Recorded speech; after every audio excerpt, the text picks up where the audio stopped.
Fairly short notice, so I'm really, really grateful that you were able to find a slot to fit me in. I can't quite believe the number of people who have turned out, so I'm a little bit overwhelmed here. This is not quite what I anticipated, but I am thrilled that there are so many people interested in the history of Ajijic. Because I think only if we have a community which is interested in its history are we going to have a community which really thrives into the future. Whether it's a magic town or not, or whatever the parameters are, if you just ignore your history, forget your history, or wipe your history out, I don't personally think you have much left. So, without further ado, cards on the table. I'm not a historian. I'm a geographer. And in part, that gives me a slightly different perspective on things, perhaps, than somebody who trained as an academic historian. My lifelong interest has been in trying to interpret and explain and write about the cultural, social, environmental, political, economic landscapes in which we all live and operate. So it's a pretty broad kind of field that I've given myself through my life. In the context of Chapala, then obviously Chapala is one thing, and it got going in 1890s, 1900s. Ajijic is totally different. And whereas at first I thought, oh, we can probably get Ajijic and Chapala in one talk quite adequately, I decided that was a very silly idea. Ajijic didn't get going until the 1940s. And what I'm going to try and do today is demonstrate why that happened, how that happened, and what impacts it has on life in Ajijic today. So prior to 1940, migration to Ajijic, and I'm more interested in the foreign communities in this, foreign individuals in this than Mexicans, not because Mexicans did not make a massive contribution to how Ajijic developed, but because by pinpointing a handful of foreigners who did live here in the 1940s, I think I can show some of the incoming trends and ideas and slight tweaks to Ajijic, which then grew and grew in the later decades. So in the prior to the 1940s, the only migrants to Ajijic were pretty much farmers, agriculturalists like German guy Juan Jacques at the end of the 19th century, and a handful of miners looking for silver and gold wherever they could find it in the hills above Ajijic. It was a very male-dominated migration, and that was to change during the 1940s. In 1940, there were, according to the census, precisely 2,041 individuals of any kind, any race, any size, any age, living in Ajijic. 2041, that was it. And 10 years later, in 1950, there were only another 272. So Ajijic did not grow ridiculously quickly during the 1940s, which is why I think people have sometimes overlooked what was going on there during that decade. And these 272 people, most of them weren't foreigners, they were locals born in the last 10 years. They were children under 10 years old. Unfortunately, census questions have changed numerous times over the years, and we don't know for sure how many foreigners lived in Ajijic in 1940 or in 1950. What we do know is that in 1930, there was only one.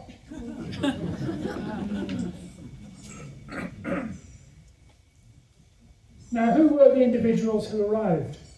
When I started researching the history of the area, of the wide area, I ended up coming across people that I couldn't categorize. Some were obviously farmers, some were obviously miners, some were obviously investors, but there were all these people that sounded quite interesting, but just seemed to be what I call extraordinary characters. So that's what I called my computer file, and it's still there today. That folder is one of the biggest on my computer, of all the extraordinary people that I couldn't fit in neatly into some other category. And I came to realize that it's those individuals, many of them are in that file, many of the ones I'm going to talk about today. It's those individuals that in some senses held Ajijic together. They're kind of like the glue that enabled all these other people that were coming in and wandering around to operate, and they kept track of them and they wrote about them, or they were otherwise interested. So who was here? The first couple of note had arrived in the 1930s. They were German siblings, Paul and Liesl Hoyer, and they bought a property about 5 blocks west of here on the lakefront, and Paul had his house one corner of this extensive property, Louisa had her house at the other corner, and they ran a kind of informal inn for visitors to Ajijic. I'm going to call it Ajijic's first hotel, even though hotel I think is a little bit of an overreach. But they had lots and lots of interesting guests there, and this hotel was in operation all the way through the 1940s and into the 1950s. And as we'll see, quite a few of the people I talk about have a direct connection to the Hoyers and their hotel. Amongst their early guests were an English couple, Nigel Millett and his father Henry.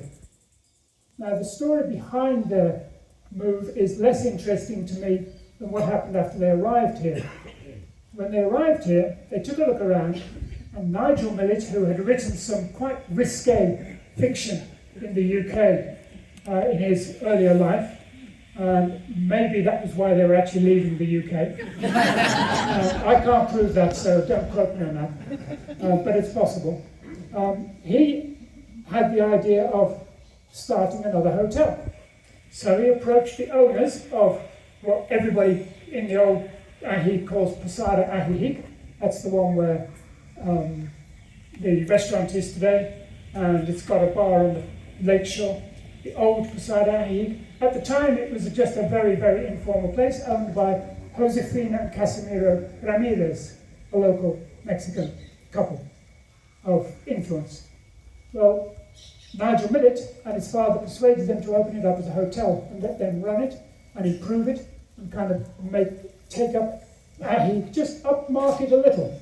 It wasn't exactly the most luxurious establishment, but Posada Ajijic was, of course, a landmark for Ajijic life for something like 50 years through to the early 1990s, when Michael Eager and his family built the new Posada Ajijic. Well, there's a weird coincidence there, because when I asked Michael Eager about the history of the property where the new Posada is, he had to look back at his deed, and he said to me, it was owned by Paul Hoyer. So at one point in its history, the new Posada was actually built on land which had belonged at one point to Paul Hoyer, who had this rustic inn at the other side of Ajijic. So there's all kinds of connections still waiting to be found, because that one was only emerged 2 or 3 years ago. So you can look at your property deeds, and you can tell me the names and details, and it might really be interesting to me. When you get home, don't go and rush and do that now. The old Posada did have this amazing longevity, and it included what I think might be the first all-American wedding in Ajijic in 1941. There was an American artist, David Holbrook Kennedy, son of or brother, I should say, of a very famous cookbook writer. And he came down here to paint murals in Chapala, in the public hot baths in Chapala at the time. And he and his American girlfriend decided they were just going to get married while they were down here. So they married in Posada Ajijic. Casimiro Ramirez performed the ceremony, and they lived happily ever afterwards, except it didn't last very long, because unfortunately David killed himself within a year and a bit. So tragic end to that marriage. But Not to worry, there were lots more marriages in beside Ajijic, and lots of them lasted a lot longer than that, including one we'll come to near the end. Now, who else was in Ajijic besides the ones I've mentioned so far? Well, the other thing I should say, Nigel Millet, having written this risque fiction, in Ajijic he met up with Peter Lilly, and it was Nigel Millet and Peter Lilly that formed the Dane Chandos pen name that wrote Village in the Sun and House in the Sun. And obviously those two books helped put Ajijic on a map in the mid-1940s, a little bit after the time I'm talking about at the moment, which we will come back to, I promise. Now, the other, perhaps the most extraordinary of all the characters in Ajijic in 1940 was Zara, and Russian ballerina, singer, dancer, woman of many parts, born in New York, so forget the Russian part really, but it's a good story. She certainly had a very, very adventurous life, which I've written about extensively elsewhere, so I'm not going to bore you with her background, but in 1940, she and her dance partner, Holger Menon, and her mother bought land in Ajijic. They actually bought the estate which had been owned by the single foreigner in 1930.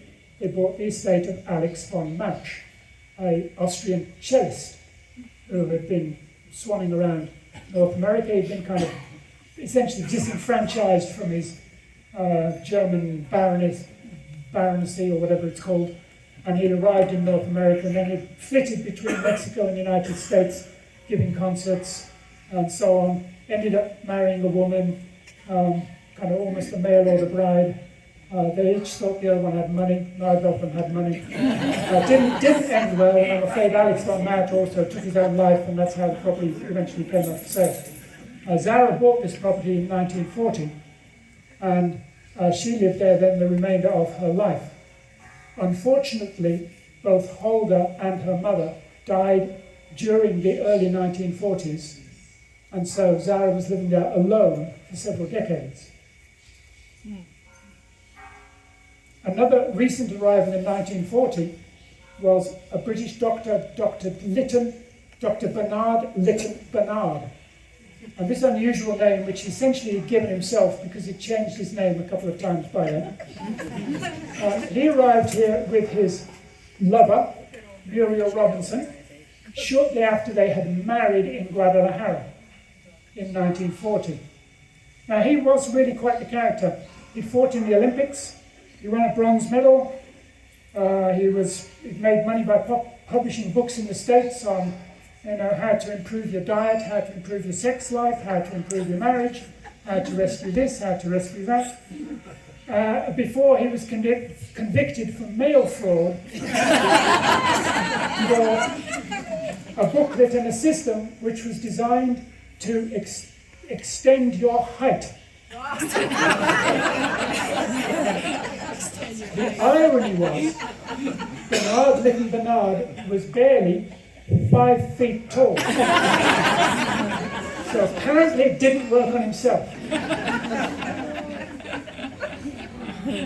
Now, in Ajijic, he invented the papaya diet, which eventually kind of went worldwide.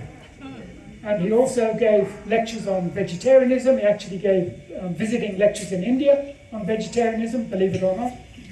And he opened a health spa, not many doors, it's just a few doors this direction. And that health spa ran for quite a few years. I don't know the clientele of the health spa exactly. I mean, Lytton Bernard was a very weird character.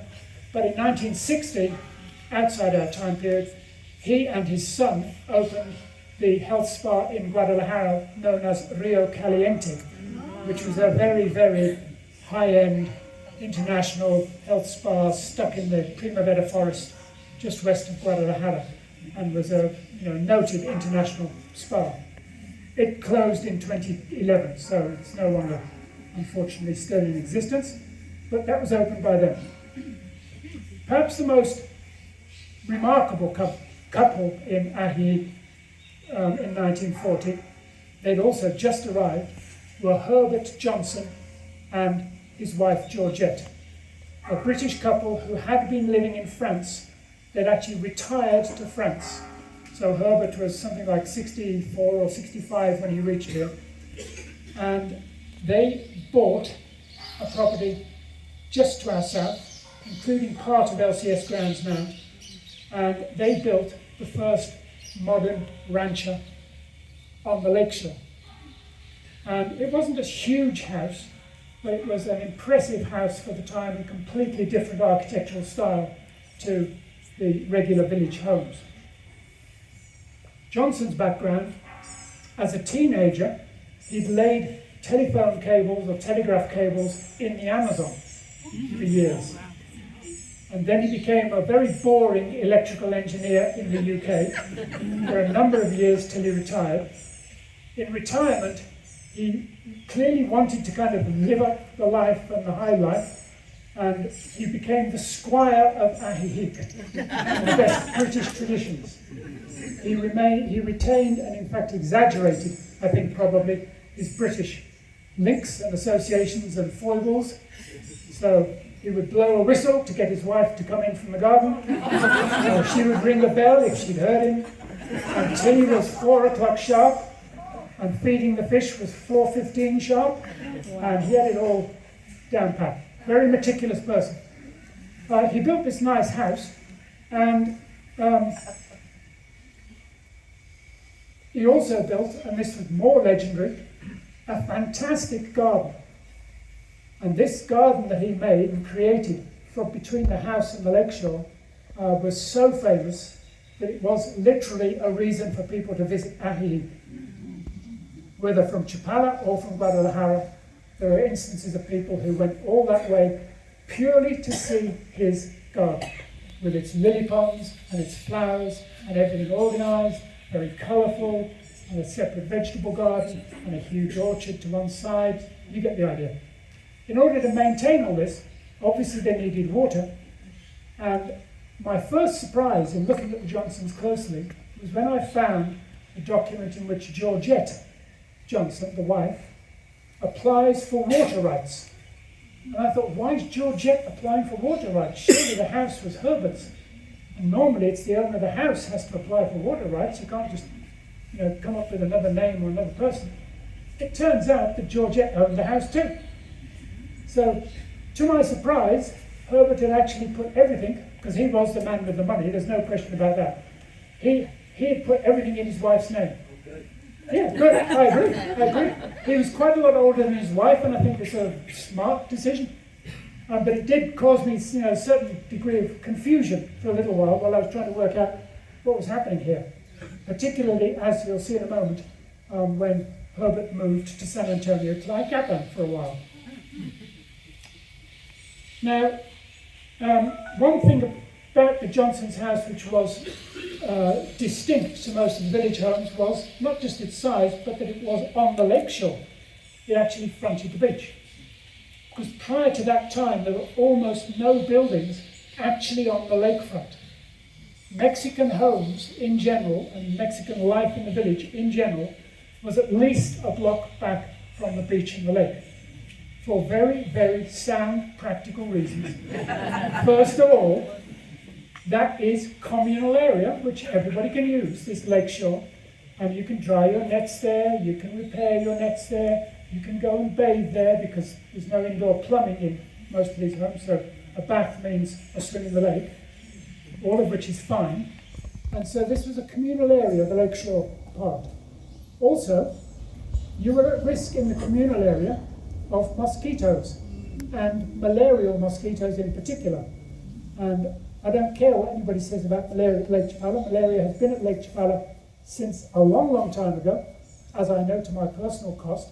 And there is absolutely no argument that malaria definitely still exists occasionally in the Chapala area. There's not much you can do about it apart from avoid the mosquitoes. And in this context, it's the female mosquitoes, as I'm sure you realise, that actually do the damage. Now, Georgette also applied for permission to use the beach in front of their property, not just to get water up from the lake to the irrigation, but to use it for their own purposes as some kind of little garden area to sit out on the sand and admire the waves.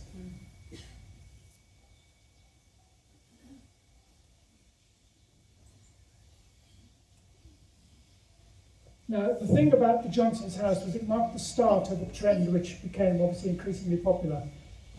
Foreigners didn't have any qualms about buying a house on the lakeshore. They weren't bothered about mosquitoes because they could spray against them. They weren't even bothered about the fact that the lake level could come up and go into the ground floors of the homes because they could build a retaining wall and keep the lake where it needed to be. So there was a sense already when the Johnsons built this house that they could, to an extent, control the environment into which they'd moved. This, to me, as a geographer, is a kind of fundamental shift in which you think, oh, we don't like part of this environment, well, we'll change it. We'll modify it to suit ourselves. And I think that trend, unfortunately, has continued and probably expanded a lot in succeeding decades, and not to the benefit of the community as a whole. Now, Herbert Johnson was a really meticulous individual, as I said. He kept a daily weather journal. He noted the rain, the temperature, everything else. He noted a culebra, a rain water spout, thank you. A water spout dropping more than 3 inches of water in August 1941 in a 24-hour period. 3 inches of water all over his garden and all over him. He must have been mad. But anyway, he noted all these things, and he was actually one of the first to realise in the 1940s that the lake was beginning to drop. And the lake was in fact dropping and continued to drop down to the mid-1950s when it reached its lowest level ever.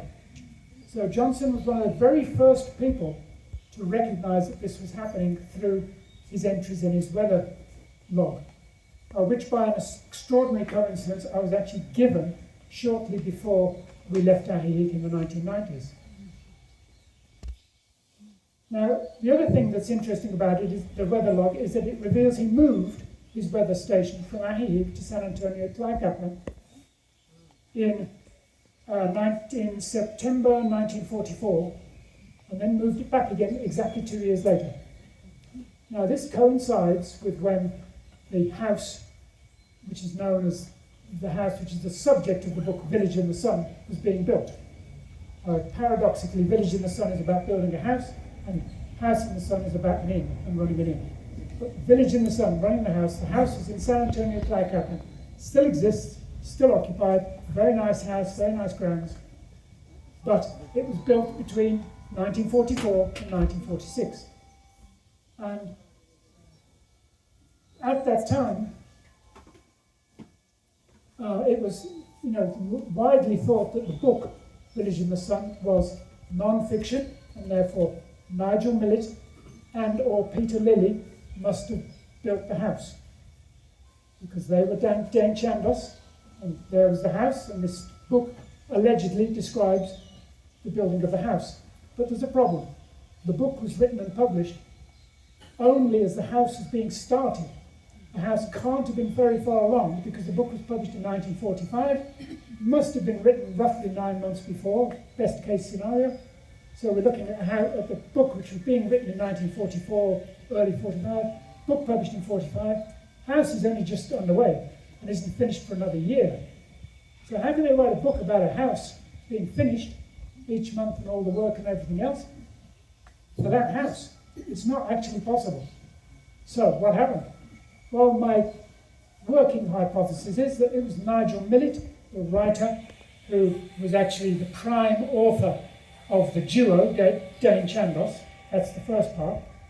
And he would have seen Johnson build his house behind here and other houses that Johnson was involved with.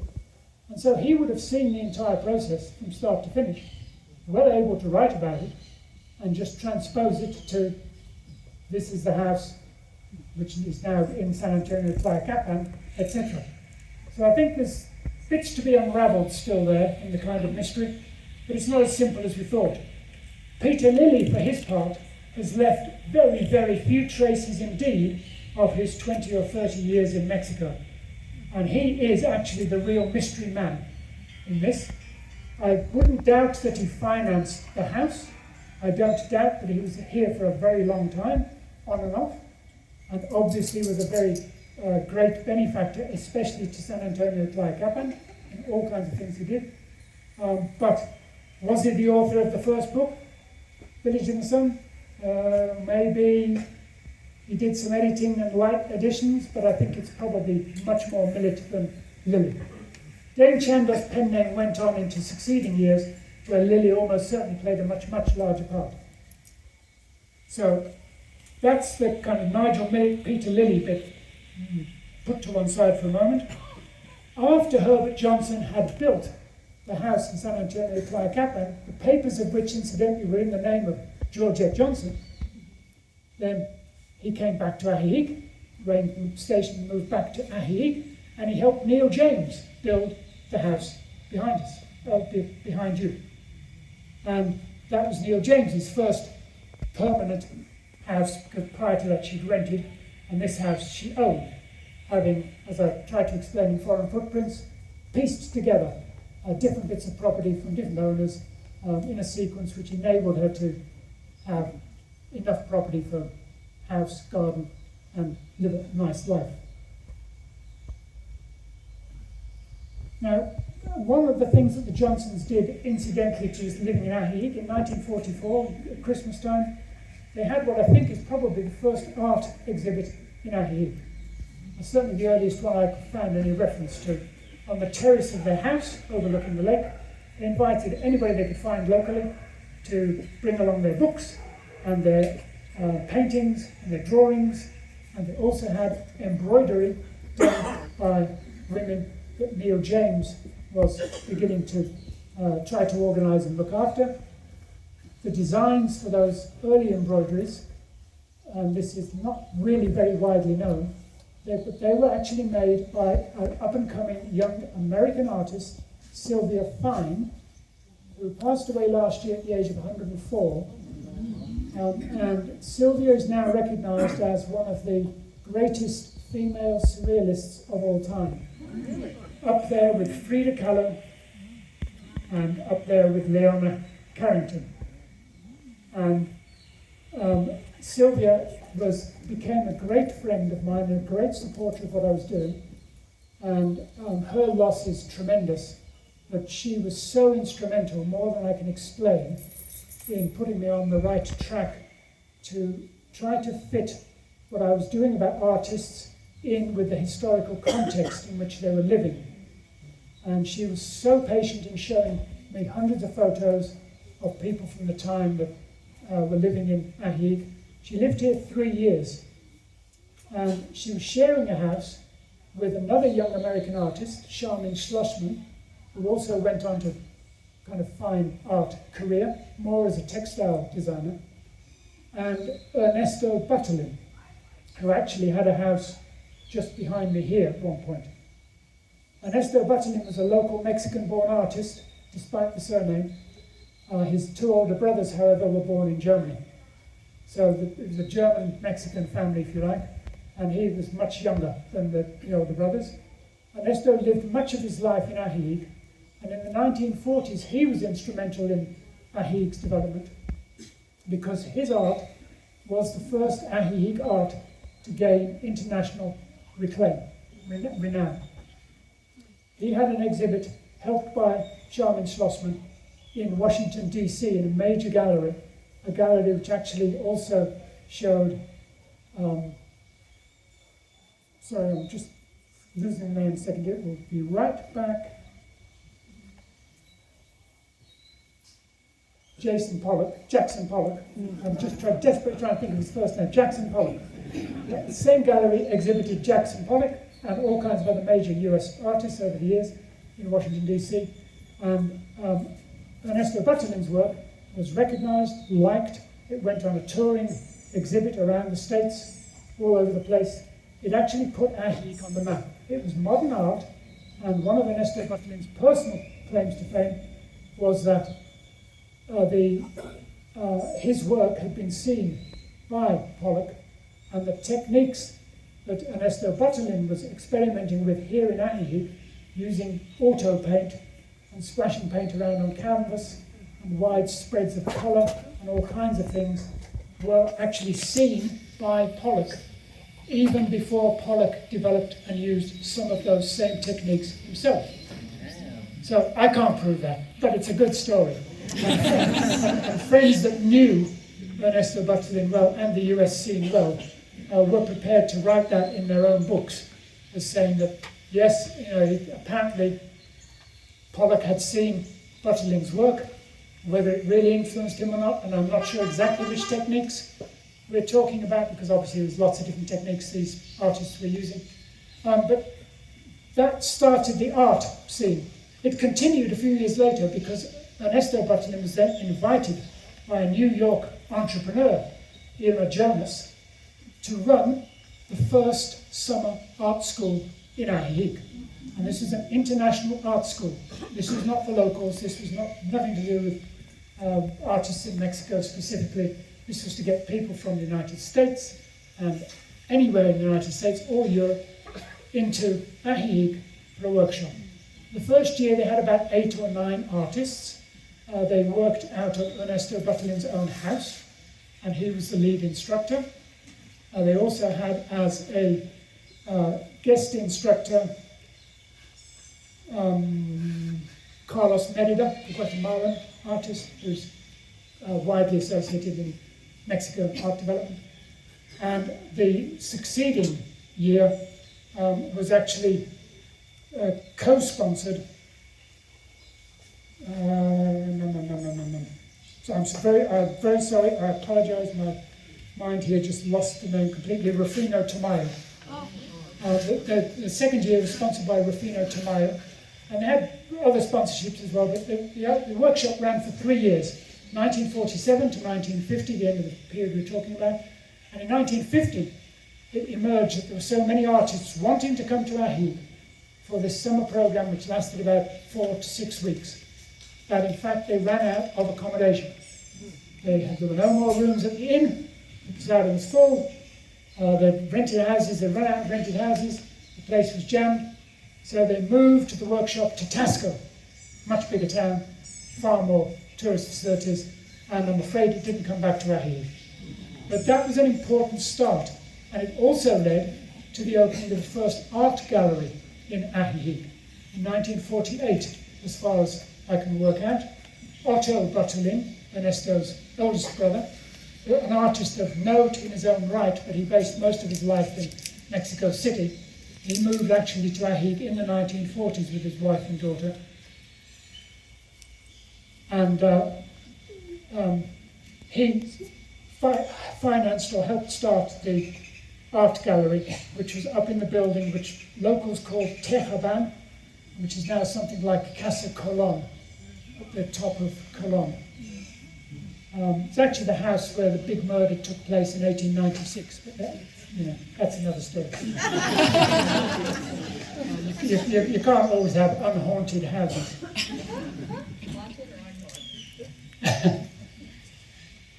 Now, I haven't really explained much about Neil James, but I obviously need to. When Neil James arrived here, she'd had these 2 tremendous climbing accidents, horrific accidents on volcanoes in Mexico. She arrived here to recuperate. She arrived here in 1943 with a traveling companion, Madeline Medina. They stayed at the Hoyas Inn, and in fact, Neil became very good friends with Louisa, and the 2 women took fairly lengthy hiking trips together, several-day hiking trips in some cases, into the mountains, while Neil James recuperated and recovered her strength. Neil James occasionally borrowing the donkey to help her cover the ground. So, Neil James's view of Ajijic, I need to read you what she thought it was like at the time when she was actually first here. First of all, how big was it? Because, I mean, today Ajijic has sprawled so far, it's hard to bear in mind that when Neil James arrived in Ajijic and got off the boat and stayed at Casa Hoya and then walked around exploring, she describes Ajijic at the time as 6 streets which parallel the lake, 6 others extending from the lake to the Sierras, and that's it. That means 3 blocks any direction from the plaza, in rough terms, and you've left Ajijic. Okay? So it wasn't exactly a very big place here. As I pointed out, it didn't have all that many foreigners, but Neil James summed them up brilliantly. Her summary was, many foreigners who come to Ajijic are misfits elsewhere.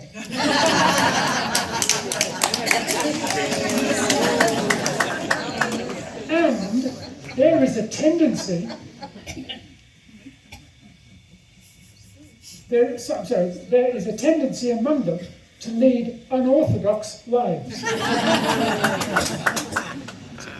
Now that line is almost prophetic, because obviously in succeeding generations, more and more of these unusual people leading extraordinary lives definitely lived in Ajijic. She was a bit more candid in an unpublished document about Ajijic, which is in the Neil James archives of the LCS. She described Herbert Johnson as essentially a feudal lord, a term I used earlier, but he kept a list of all the foreigners. And he had the list divided into crazy, non-crazy. The only non-crazy ones were Johnson and his wife Georgette, and a couple from Scotland that I have yet to identify. So they must have been very sane indeed. And all the other ones, La Russa, Zara, Louisa Hoyer, Neil James, Peter Lilly, they were all crazies.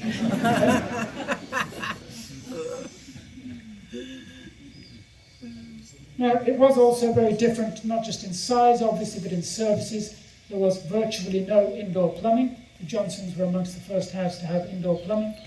There was no electricity 24/7. Electricity was 3 hours in the evening, if you're lucky, and that was it. If you wanted something like a refrigerator, which the Johnsons had, then you had to have a generator, and you kept your generator and you kept your refrigerator going. And the Johnsons' house became the kind of local, almost the equivalent of a local corner store today in some senses. But they had their own produce and their own garden, so they could supply fresh vegetables to people.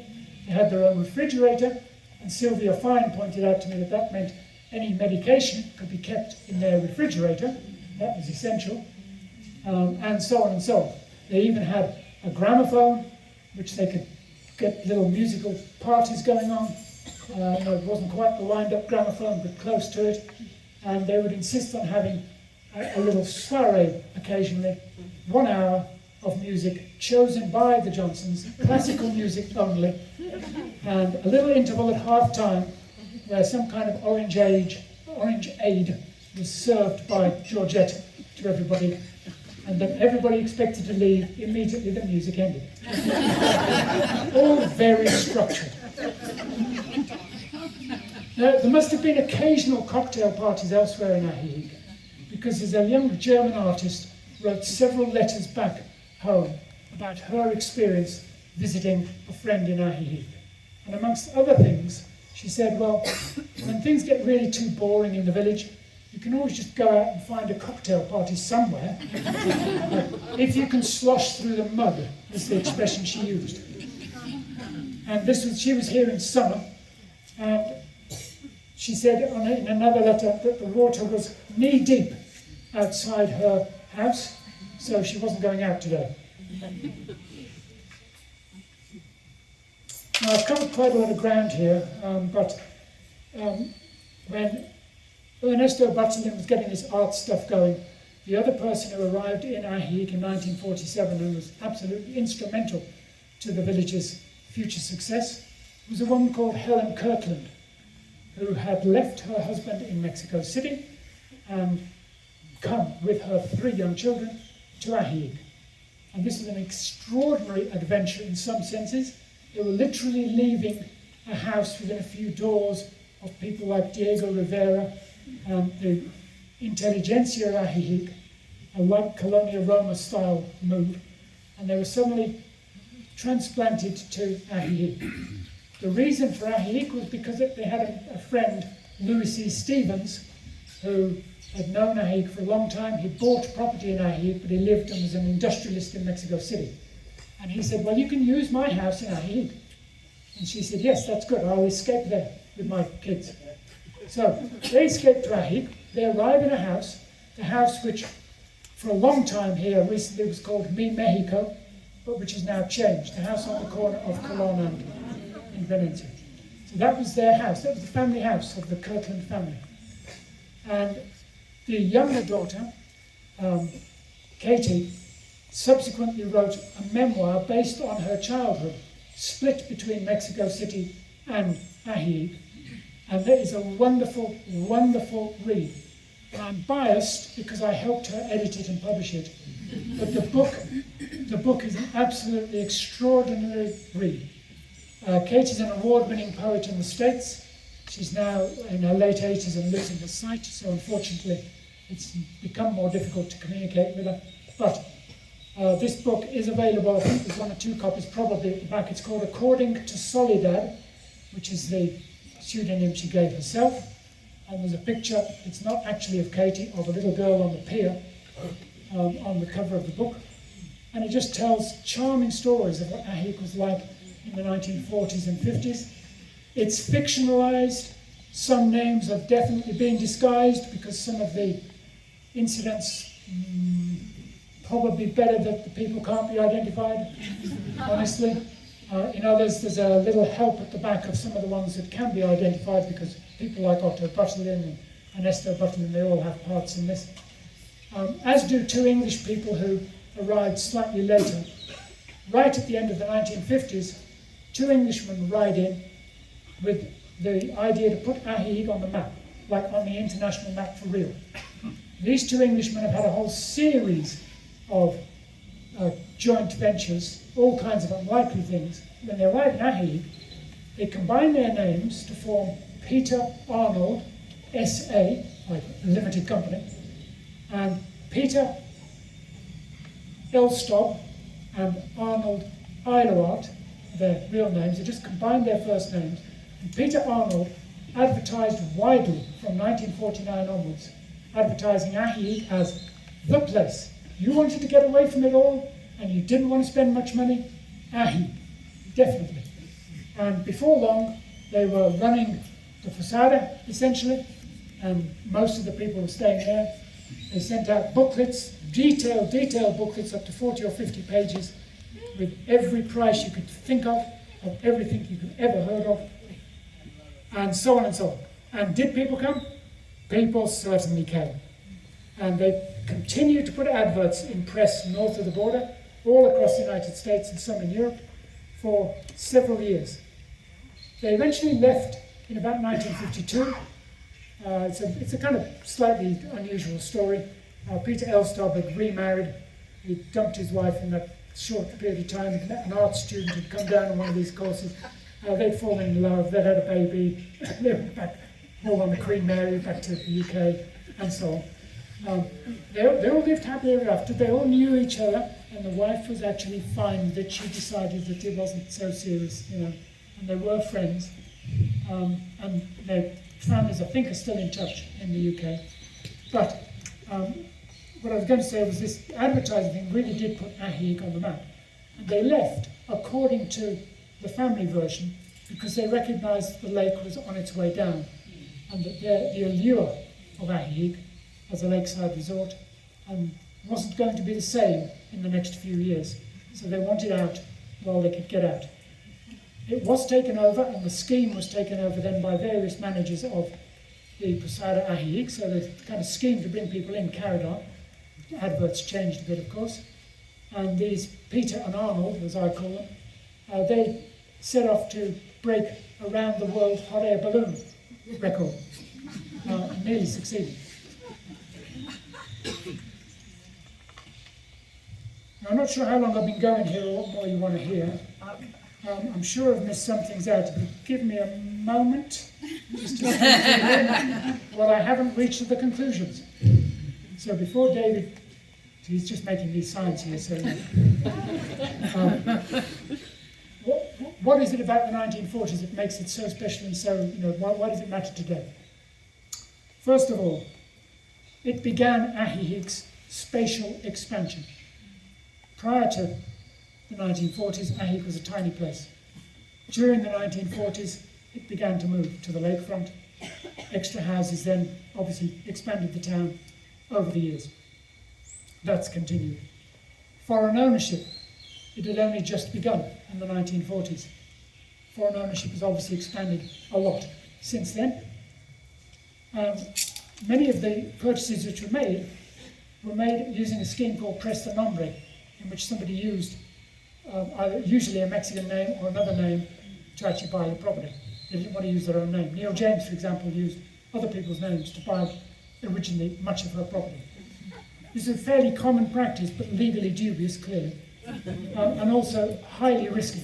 And in many cases, when things didn't work out, the owner that thought they owned the land or the property, along came the person whose name they'd used and said, "Oh, no, that's mine, thank you."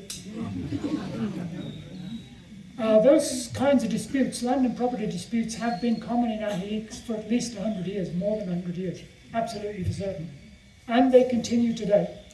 They haven't disappeared. It's not helped by the corruption and malfeasance of workers and in some cases officials in the various municipalities from Ecotepec to Chapala and further. And I can say with absolute certainty that such practices are still happening, still taking place, and there are still lots of individuals affected one way or another. Lakefront properties became so desirable that it also became the pattern to build a house on the lakefront and then try to claim the lake shore as your own by putting up a fence and all the rest of it. And we know that's led to all kinds of arguments here in Ajijic, with good reason, because obviously they don't, people can't own a lakefront in their own name or anything. Things like the restaurant on the pier, how did that get there? Your guess is as good as mine. Very strikingly, we have a map from 1977 done by a Mexican sociologist, which I think is key in this ownership and land stuff. He showed, he wanted to know who owned what in Ajijic in 1977, and he divided groups up. There's foreigners, there's people from Guadalajara who are kind of semi-foreigners, and then there's locals. And in 1977, barely 50% of all of Ajijic was still in local hands, even then. And the rest was mainly 27% of the total was Tapatíos, 23% Chapala, Ajijicans. In terms of lakefront, it was even worse. 96% of the lakefront actually corresponded to non-local owners. And the 4% that was local, the Posada Ajijic, was managed by foreigners. So 96% of the lakefront already in the hands by 1977 of people from outside the village. Obviously there had been a big change from communal use to some kind of privatized use. The seeds for the art centre I've explained to you were set by Ernesto Batalin and art workshops and so on, and that obviously grew so exponentially that I actually can't keep up with it. That was the start of this whole process with me trying to document the artists and authors associated with Lake Chapala, and it's got completely out of hand. I'm up to like 1,000 profiles that I've written online now of different people, and there's still hundreds in the wings. So that hasn't, that's just gone on. Marketing campaigns started by Peter Arnold.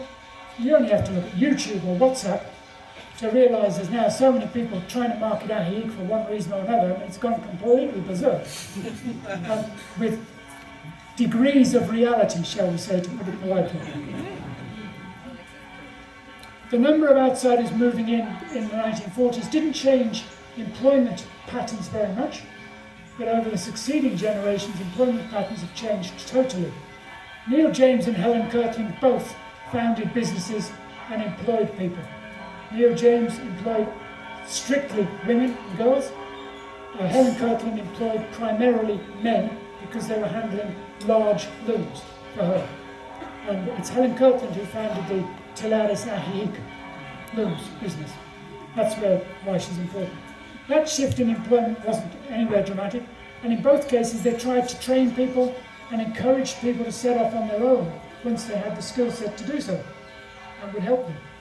This is completely different to employing maids, gardeners, chauffeurs, and so on. Completely different kind of business. And obviously things have changed in Ajijic. It's now heavily service-oriented, and employment for locals is heavily service-oriented, and agriculturalists have been pushed out because the land isn't there, and they've been moved out of it as Ajijic expanded, and fishing isn't there because of the lake state and economic state. So they don't have productive industries. They have service industries. It's a big shift, geographically speaking. The other thing is that Neil James and Helen Kirkland, they had no pretensions of trying to unite the foreign community in some way, in a meeting like this, for example. It was never ever part of their plan or their scenario. Neil James had little time for the foreign community that was living there when she was here, during her early life at least. What she wanted was to help the local community develop. Better education, better health, some literacy, art programs, libraries. That's where all of that came from. That was Neil James's motive and motivation. Highly laudable, absolutely to be praised, and fortunately those projects continue today. That is a tribute to LCS and everybody who's made it. But they were never interested in big greeting movements of foreigners, and it's not a coincidence that the Lake Chapala Society wasn't founded in the 1940s, even though there were lots of Americans and Canadians living in Chapala in the 1940s. It was founded in the mid-1950s, when there were more people living there, admittedly, but it wasn't founded in Ajijic either. It was founded in Chapala. It might never have come to Ajijic had it not basically run out of a way to sustain itself in Chapala for a variety of reasons.